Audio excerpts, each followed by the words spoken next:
Rehab, medical malpractice, and a heartbreaking confrontation with her son. Even Hollywood's brightest star had a dark side. A 2022 authorized biography of Elizabeth Taylor has offered new details about the substance use issues faced by the classic Hollywood actress, especially late in life. The book Elizabeth Taylor, The Grit and Glamour of an Icon, was written by Kate Anderson Brower and features recollections from Taylor's second son, Christopher Wilding.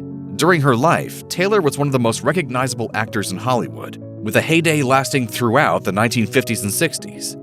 You will kneel. I will what? On your knees. Taylor's history of substance abuse wasn't exactly a secret prior to the release of Brower's book, but we now have more personal insights into the difficulties she faced in her later years.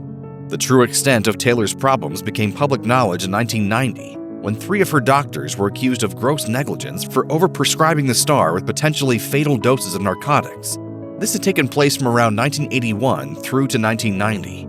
The doctors were charged with giving the actress 1,000 prescriptions for 28 controlled substances, including pain relief, sleeping aids, and tranquilizers.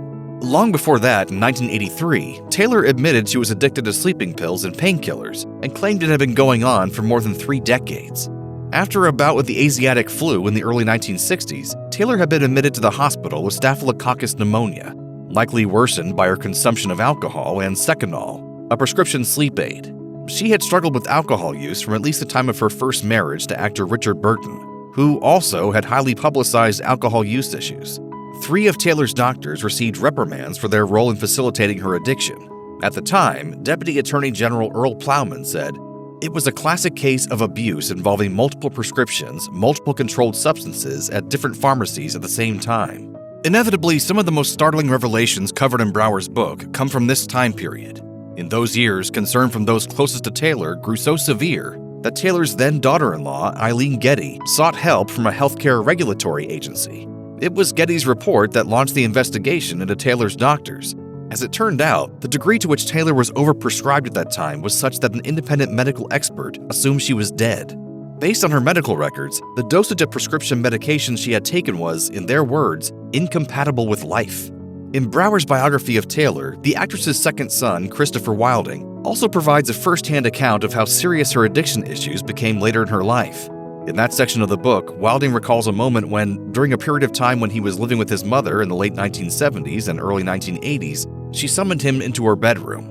There, Wilding found his mother with a syringe of Demerol, a highly addictive opioid painkiller, in her hand. When Wilding refused to give his mother the shot, her son recalled, "She looked at me with deadened yet disappointed eyes, took a breath, steadied her hand, and plunged the needle into her flesh." By 1981, Taylor's addiction issues had reached a crisis point, as the star surrounded herself with people who enabled her and the doctors who could supply her with prescription medication. In 1983, Taylor entered a Betty Ford Center, where she stopped drinking but still maintained consuming pills, rationalizing the habit as necessary prescription medication. Taylor's second stint in rehab ended in 1988, when she was asked to leave the center. Taylor's third husband later recalled, "Elizabeth's problems in 1960 were basically the same as they were in 1990. She had become addicted to every pill on the market." Taylor died in 2011 from congestive heart failure. She was 79 years old. If you or anyone you know needs help with addiction issues, help is available. Visit the Substance Abuse and Mental Health Services Administration website or contact SAMHSA's National Helpline at 1-800-662-HELP. That's 1-800-662-4357.